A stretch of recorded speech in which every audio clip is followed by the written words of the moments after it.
का समय, काशी और मणिकर्णिका नाम के निबंध लिखे। इसके अलावा इतिहास संबंधी निबंधों की बात करें तो कश्मीर कुसुम, बादशाह दर्पण। धर्म संबंधी निबंधों की बात करें वैष्णवता और भारतवर्ष, तदीय सर्वस्व। वैष्णवता और भारतवर्ष यूपी हायर के पाठ्यक्रम में था, अभी हाल फिलहाल में आप सभी पढ़ करके आए होंगे। कला संबंधी निबंधों की बात करें तो भारतेंदु ने संगीत सार नाम से लिखा और जातीय संगीत। साहित्य संबंधी हिंदी भाषा और नाटक। तो ये उनके लिखे गए महत्वपूर्ण निबंध और लेख हैं जिन्हें आपको ध्यान रखना चाहिए। परीक्षाओं में ये बड़े उपयोगी होते हैं, ये पूछे जा सकते हैं। देखते हैं पहला निबंध हरियाणा असिस्टेंट प्रोफेसर भर्ती परीक्षा में जो भारतेंदु का लगा हुआ है, दिल्ली दरबार दर्पण। इस निबंध के बारे में मोटा मोटा जो सारांश है हम देखेंगे कि इसका सबसे पहले आपको ध्यान रखना है कि इसका जो रचना काल है इस निबंध का वो 1877 ईस्वी है। 28 अप्रैल 1876 को एक आधिकारिक घोषणा के द्वारा महारानी विक्टोरिया को भारत की सम्राज्ञी घोषित किया गया था। इसके बाद ही भारत औपचारिक रूप से ब्रिटिश सरकार के अंतर्गत आ गया था।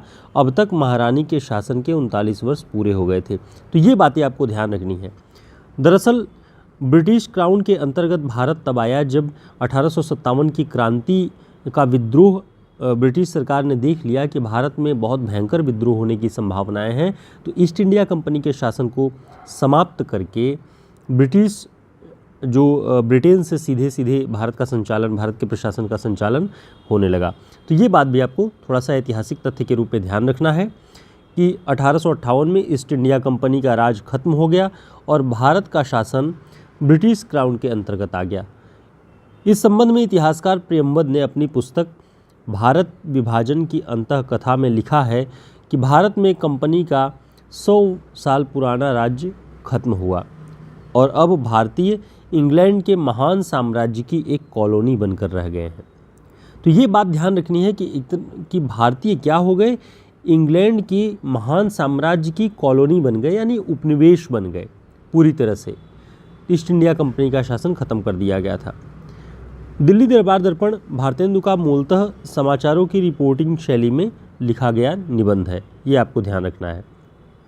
इस निबंध का जो आरंभ है वो भारतेंदु जी के एक स्तुति वचन से होता है, जो लिखते हैं कि जयति राज राजेश्वरी, जय युवराज कुमार, जय नृप प्रतिनिधि कवि लिटन, जय दिल्ली दरबार। स्नेह भरण तम हरण दो, प्रजन करण उजियार, भयो देहली दीप सो यह देहली दरबार। तो आपको ध्यान रखना है कि ये पंक्तियाँ दिल्ली दरबार दर्पण नामक निबंध में भारतेंदु के हैं। तो जयति राज राजेश्वरी किसे कहा है भारतेंदु जी ने? महारानी विक्टोरिया को कहा है। और उनके राज को क्या कहा है कि स्नेह भरण तम हरण, स्नेह भरने वाले और तम अंधकार को दूर करने वाले, प्रजा के जीवन में उजाला करने वाले। जैसे देहरी का दीपक होता है वैसे ही ये दिल्ली दरबार जो सजा हुआ है, जिसकी भव्यता लगी हुई है, वो है। तो ये कहने के पीछे मूल मंतव्य था कि महारानी विक्टोरिया के शासन की घोषणा, आधिकारिक घोषणा भारत में करनी थी, तो उसका भव्य आयोजन किया गया। और इस पूरे निबंध में उसी आयोजन की विशेषताओं को लिखा गया कि कैसे कैसे भव्य आयोजन। वायसराय इस दौर में लिटन थे। ध्यान रखना है आपको कि इस निबंध में किस वायसराय का वर्णन हुआ है, तो लिटन का जिक्र है। और पूरे निबंध में इसे श्रीयुत वायसराय कह करके संबोधित किया गया है। यह निबंध मूलतः रानी विक्टोरिया के ब्रिटिश क्राउन की अधिकारिणी बनने के उपरांत भारत में आयोजित भव्य समारोह के वर्णन के रूप में लिखा गया है। महारानी विक्टोरिया ब्रिटेन और आयरलैंड के संयुक्त राज्य की अधिष्ठाता के पद पर विराजमान होती हैं। ये आपको ध्यान रखना, निबंध में आया हुआ है कि महारानी विक्टोरिया का शासन या उनका साम्राज्य यूरोप में कहाँ तक था, तो ब्रिटेन और आयरलैंड दोनों की संयुक्त राज्य की अधिष्ठाता के पद पर वो विराजमान होती हैं। तो विक्टोरिया का समय अगर आप देखेंगे तो 1837 से लेकर 1901 तक बड़ा लंबा, लगभग 67 वर्षों का उनका जो शासनकाल रहा है। उसमें भारत में उन्होंने अपने संदेश लिटन के माध्यम से भिजवाया कि भारतीयों ने जो उनकी सेवा की है, जो राजभक्ति दिखाई है, वो इस वजह से ब्रिटिश क्राउन के हमेशा कृपा पात्र रहेंगे।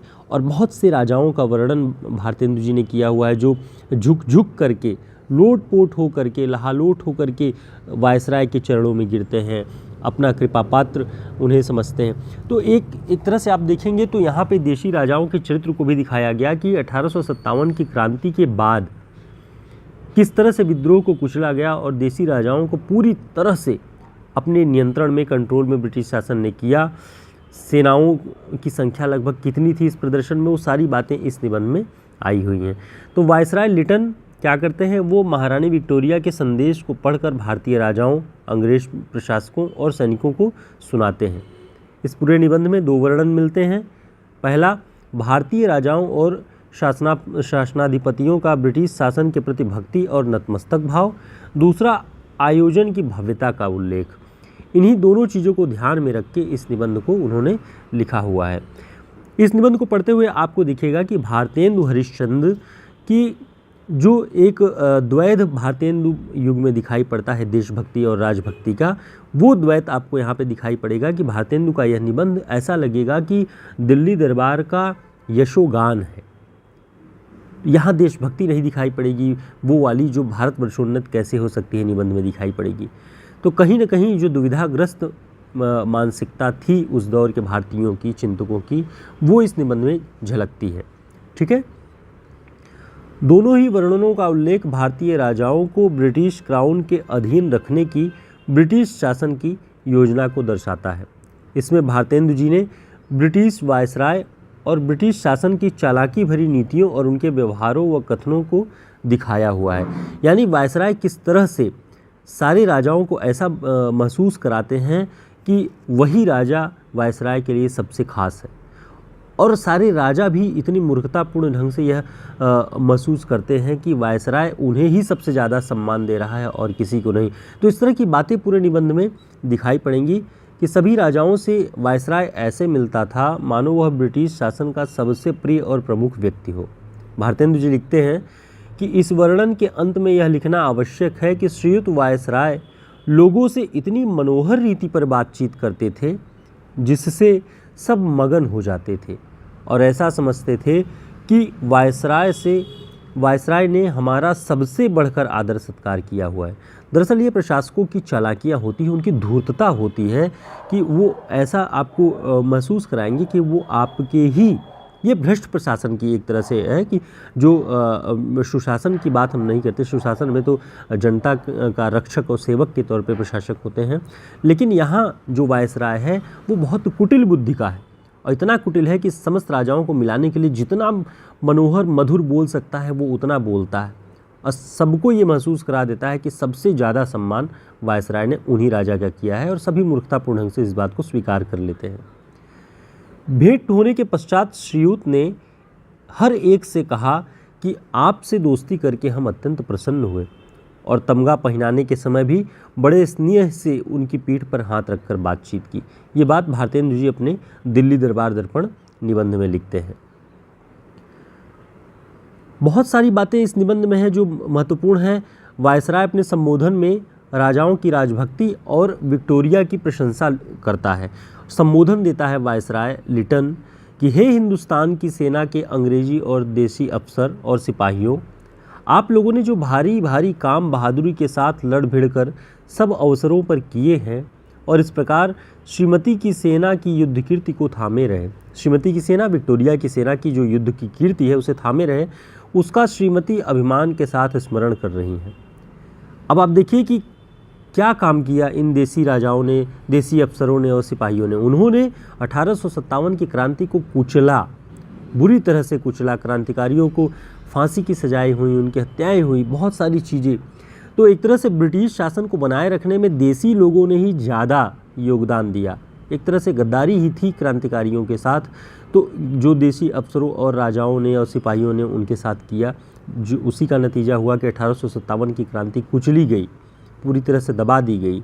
और इसी बात को अभिमान के साथ विक्टोरिया जी याद करती हैं कि देसी राजाओं ने हमारा बड़ा साथ दिया है और श्रीमती इस बात पर भरोसा रखकर कि आगे को भी सब अवसरों पर आप लोग उसी तरह मिलजुल कर अपने भारी कर्तव्य को सच्चाई के साथ पूरा करेंगे। यानी किसी भी तरीके की विद्रोह की चिंगारी को आप पैदा होने ही नहीं देंगे, ब्रिटिश शासन को उसकी सूचना देंगे, उसके कुचलने में उन विद्रोह की स्वरों को आप ब्रिटिश शासन का साथ देंगे, अपनी सेनाओं का इस्तेमाल करेंगे।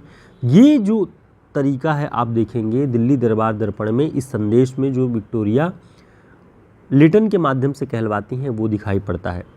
अपने आगे वे कहते हैं लॉर्ड लिटन, अपने हिंदुस्तानी राज में मेल और अमन चैन बनाए रखने का विश्वास का काम आप लोगों को सुपुर्द करती है। यानी लॉर्ड लिटन ये संदेश विक्टोरिया का सुनाते हैं देसी राजाओं को कि आप लोगों ने बड़ा अच्छा काम किया हुआ है, अमन चैन बनाए रखेंगे। अमन चैन जनता के सुख के लिए नहीं, अमन चैन ब्रिटिश शासन को बनाए रखने के लिए। तो इस तरह से विक्टोरिया के संदेशों को वायसराय पढ़ करके सुनाता है देसी राजाओं को। और पूरे निबंध में इतने भयंकर और भव्य आयोजन की बात की गई है कि भारतेंदु जी भी उससे प्रभावित हो। लिखते हैं कि 1 जनवरी को दरबार का महोत्सव हुआ। यह दरबार जो हिंदुस्तान के इतिहास में सदा प्रसिद्ध रहेगा, एक बड़े भारी मैदान में नगर से 5 मील दूर हुआ। तो ये बातें थोड़ा सा आप ध्यान रखेंगे तो इनसे जुड़े हुए वस्तुनिष्ठ प्रश्न अगर हरियाणा असिस्टेंट प्रोफेसर भर्ती परीक्षा में आते हैं तो आप आसानी से उन्हें कर पाएंगे।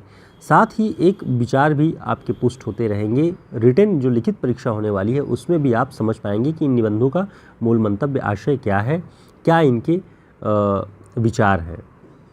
वायसराय का चबूतरा जो था वो खटकोण का था, ये ध्यान रखना है, जिसकी गुंबदनुमा छत पर लाल कपड़ा चढ़ा था। इस तरह के वर्णन मिलते हैं वहाँ पे। वायसराय सभास्थल पर जब पहुँचता है तब स्टार ऑफ इंडिया के प्रतिष्ठित पद के ग्रैंड मास्टर का वस्त्र धारण करता है। यानी स्टेज पर जाने से पहले इस पद के महत्वपूर्ण जो प्रतिष्ठित वस्त्र है उसे धारण करके तब स्टेज पर चढ़ता है। और वायसराय के दोनों ओर 2 दामन बरदार खड़े थे। ध्यान रखेंगे, दामन बरदार वो होते हैं जो अगल बगल छोटे छोटे बच्चों को, बहुत सुंदर सुंदर बच्चों को खड़े कर दिए जाते हैं, एक शासक की शोभा बढ़ाने के लिए कि वो बच्चों से भी बहुत प्रेम करता है, बच्चे उससे बहुत प्रेम करते हैं, इस तरह की प्रवृत्तियाँ दिखाने के लिए। उनमें एक छोटा बच्चा महाराज जम्बू का बेटा था और दूसरा कर्नल वर्ग के किसी अधिकारी का बच्चा था। तो कभी प्रश्न में पूछे कि दामन बरदार जो थे उनमें से किस महाराज का बेटा था, तो जम्बू महाराज का बेटा था और कर्नल वर्ग के अधिकारी का एक बेटा।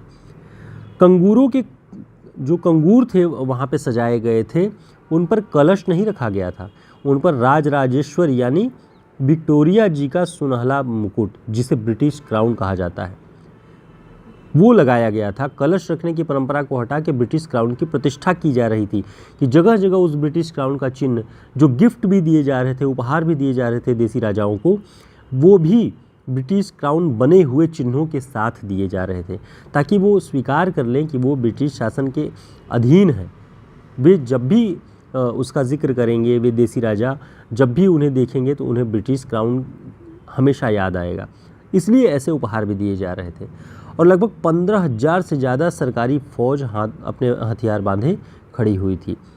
2 लाख के लगभग तमाशा देखने वालों की भीड़ जमा हुई थी।